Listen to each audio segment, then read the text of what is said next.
The Omni King Zen Exhibition match leads into its final round before the Grand Tournament of Power as we set the stage for Goku to battle against Universe 9's Bergamo, all while wondering what the fate of their universes may be as the gods watch Goku and Bergamo take center stage. But all in a while, something has also caught the attention of Universe 11's Toppos as Goku's battle with Bergamo sparks a very interesting sensation within Toppos, in which creates lots of tension leading into the final rounds of the Zen Exhibition match. What's going on, Dragon Ball fans? Welcome to my Dragon Ball Super episode 81 review entitled Crusher Bergamo vs Son Goku, which one wields limitless power, leading into Dragon Ball Super episode 82, and which is the conclusion of the Zen Exhibition match, which will now lead into the permanent Tournament of Power, where all 12 universes are going to be shown competing, or at least for most, as we will finally have a determination as to which universe lives and which universe dies, surviving extinction, which I personally cannot wait for. And a quick plug before we begin, in case you guys are not following me at Twitter, make sure to go on ahead and follow me at Twitter at UnrealEntGaming. The link will be down in the description below for all the latest in Dragon Ball news, information, and updates. And of course, if you guys want to keep notified of what's going on,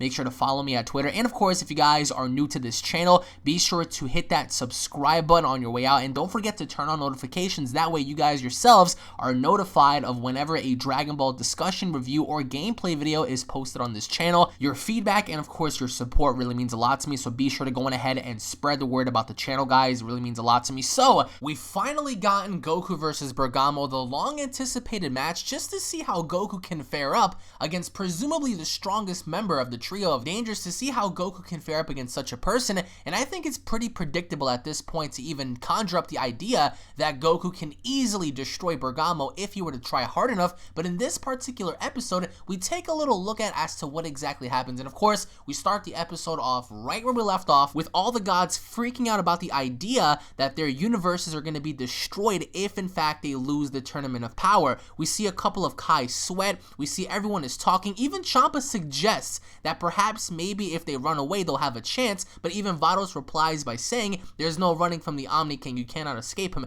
And we see how even Gohan is looking around, and Bergamo begins to introduce himself as Crusher Bergamo, and this is what I love the most. Bergamo pretty much blames Goku on the entire idea of hosting this tournament and actually calls him out in being the enemy of the universes in hosting this tournament. So Bergamo calls out Goku for being the enemy of all the gods, and it's pretty cool how Bergamo turned around and he looked at all the gods and he pointed at Goku and said, this is the real enemy, this is the person that pretty much jeopardized your universe. And even though he says that he is the weakest of the entire universes in terms of mortal level, but goes on to say that Goku in fact is a person that he is above in terms of ranking. So we see how Bergamo also talks to the Omni King and says to Zeno, if he beats this guy, how about he destroys and gets rid of the overall rule of destroying someone's universe. And Bergamo has managed to turn the gods against Goku, because as he made that speech, he was very persuasive, and we see how right then and there everyone begins to question Goku, because Goku is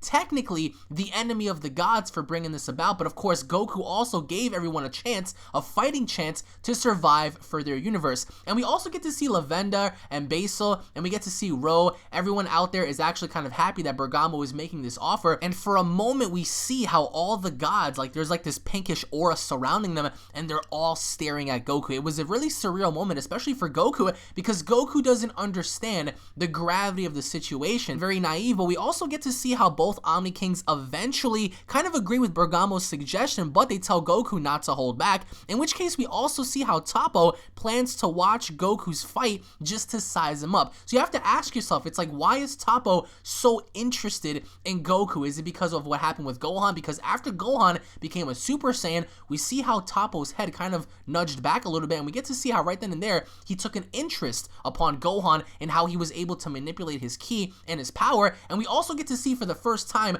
Vermao the Clown talk in this episode, which I love the most, because we get to see how Toppos standing behind him, and we get to see that interaction. So finally we have a full-blown interaction between each god. Each god is beginning to speak. We see the Kaioshin speak. So that's what I really loved about this episode, is the fact that each individual universe had an actual say to this, which I truly did enjoy. And then we finally get to see how everyone is contemplating and talking, which I think that, again, since we do know about the mortal ranking of 1, 5, 8, and 12 being exempt from this, we finally get to see how even Jin's universe was kind of cool, because we get to see how the angel, one of the angels that watches over Jin, again is like this really heavy set lady, angel-like character, and we get to see how finally we have something different here. So the gods are complaining about how rude and casual Goku acts in terms of, you know, presenting himself to Zeno, and they finally begin to see how Goku's demeanor may have cost them their universe. But then we get the fight between Bergamo and Goku, and early on, Bergamo had some really good shots that really caught Goku off guard, especially the one kick to the face. It actually reminded me of somewhat of a spin kick that you get to see in wrestling, and Bergamo was bringing it to Goku. Honestly,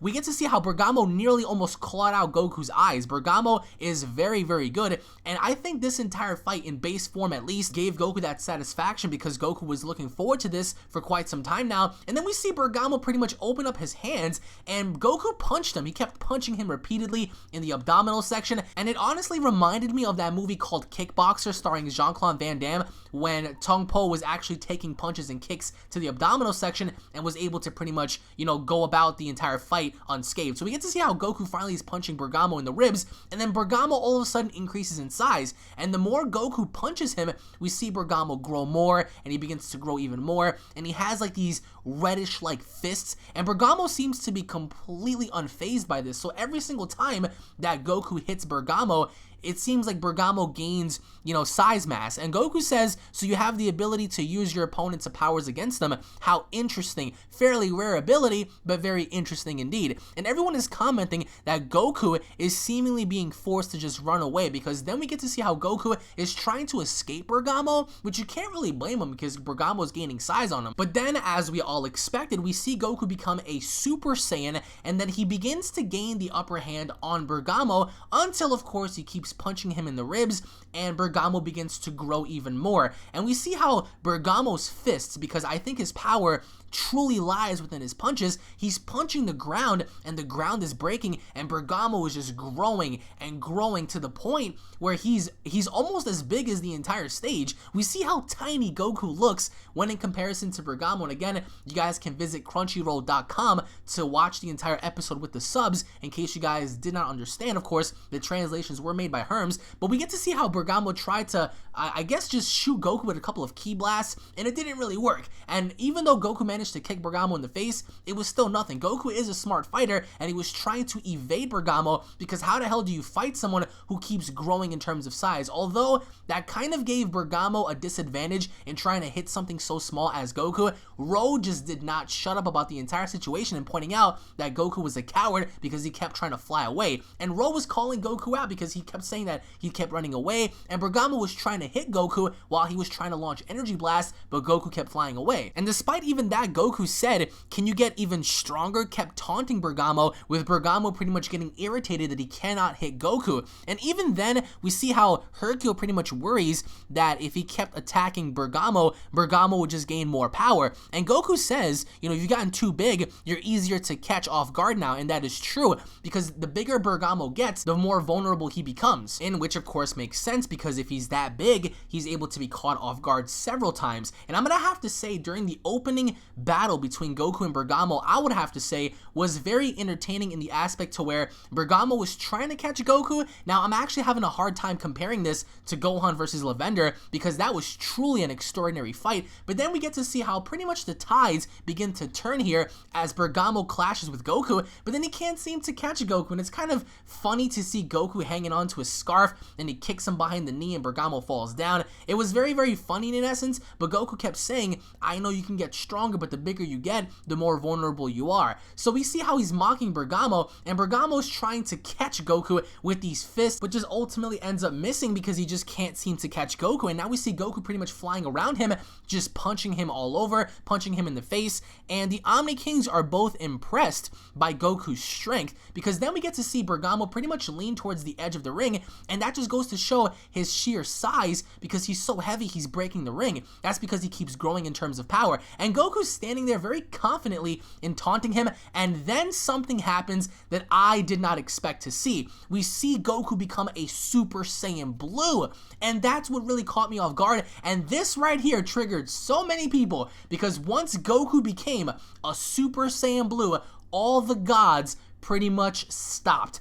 Everyone was shocked as to what the heck was going on. Even myself, as watching this, I did not expect Goku to actually become a Super Saiyan Blue in this battle because I did not think he would require that. But then he goes even further in using Kaioken. So we saw Super Saiyan Blue Goku Kaioken against Bergamo, and Bergamo was just absolutely impressed by this as we see Bergamo begin to power up as well as Goku begins to cock back for his Kamehameha, and then we finally get to see Goku unleash the Kamehameha with ease because we see Goku pretty much laughing as he's launching this Kamehameha, and it was a pretty cool scene to see. And then Goku just out of nowhere just completely unleashes this massive, and I'm talking about massive, Kaioken Super Saiyan Blue Kamehameha, and it blows Bergamo away. Since the Omni King even said, use your full powers, we see Goku using his full powers. And the Omni King is quite shocked but very impressed with the matches, and he's looking forward to the main event. And Goku doesn't mind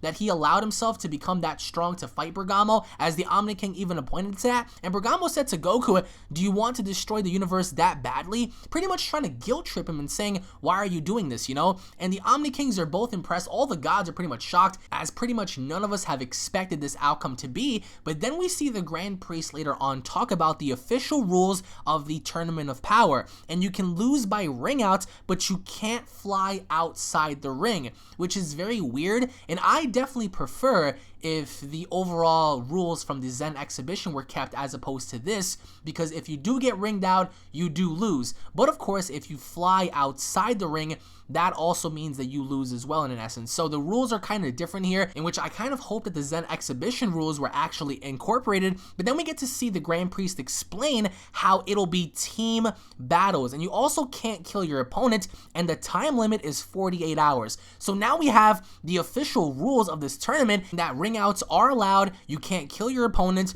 and supposedly that there's like this time limit of 48 hours. And Whis even begins to say teamwork is exactly the sort of thing Goku has trouble with, because Goku is not known in necessarily working with someone in essence. But then we get to finally see the actual reveal of the official stage, and we get to see like these little snippets of Goku kicking Bergamo out the ring, and they were pretty much explaining this the way you would assume. It's pretty cool to see that, and the overall ring looks like a giant dreidel. But either way, we get to see how Goku even says, don't worry, we've got Gohan here, that's his specialty. And I love the way all the rules were pretty much explained, because as we're witnessing all of this, we get to see Toppos introduce himself. Now I'm telling you all right now, this guy is going to be posing the greatest threat in this tournament, because right then and there, Toppos introduces himself as the warrior of justice and insists that Goku fights him. Very hot-blooded, very hot-tempered. Again, I'm going to talk more about this in my breakdown review, in which leads into the episode preview. But the one thing I think stuck out to me the most was the way Toppos introduced himself, and we saw how the guards quickly got in front of the Omni Kings and the Grand Priest, because here has this guy, he comes about, and he's challenging Goku right there to a fight. So again, guys, this was incredible, because the way Goku kind of looked at Toppos, he kind of looked very intrigued. But then the one thing I did not like about Toppos is how he kept doing all of these ridiculous poses. It reminded me so much of the Ginyu Force. But either way, we get to see how overall, in a couple of weeks, we're going to get to see this unveil, because now we have lots of tension building up between Universe 11's Toppos and Universe 7's Goku, and then right then and there is when everything pretty much cuts off. So, but post your comments down below. What did you guys think about Goku versus Bergamo? Did you guys enjoy the fight? Did you guys feel as if the fight was rushed? What are your overall thoughts on the way Goku and Bergamo fought? And between Basil versus Majin Buu, Lavender versus Gohan, and Goku versus Bergamo, which fight, in your opinion, do you feel was the best fight that was showcased during the Zen Exhibition? And what are your overall expectations now that we understand what exactly went down in this episode and how big of a wager this is for each individual universe? Do you guys believe that Universe 7 is going to go off and train? Do you guys believe that Universe 7 is actually going to put in some work here? What are your overall thoughts going into Dragon Ball Super Episode 82? And what are your overall thoughts on Toppos, guys? Post your comments down below. Thank you all for watching. I hope you guys enjoyed. Tune back in for the breakdown review and, of course, the predictions video, because I want to hear what you guys have to say in regards to the next episode. Thank you all for watching. If you guys are Dragon Ball fans, don't forget to subscribe to this channel for all the latest in Dragon Ball news, information, updates, gameplay, reviews, and discussions. If you guys cannot wait for next week's episode, for episode 82, go on ahead and slap a like on this video. Tune back in for more. I personally enjoyed this. Of course, when the grand tournament begins, that's when all the good stuff is going to happen. So I cannot wait to see on how big of a magnitude we're going to see fighters debut, on how big of a scale these fights are going to be, especially involving some of the strongest in the entire multiverse. Thank you all for watching. Tune back in for more, and I'll be seeing you all down in the comment section below. Take it easy, guys. Peace.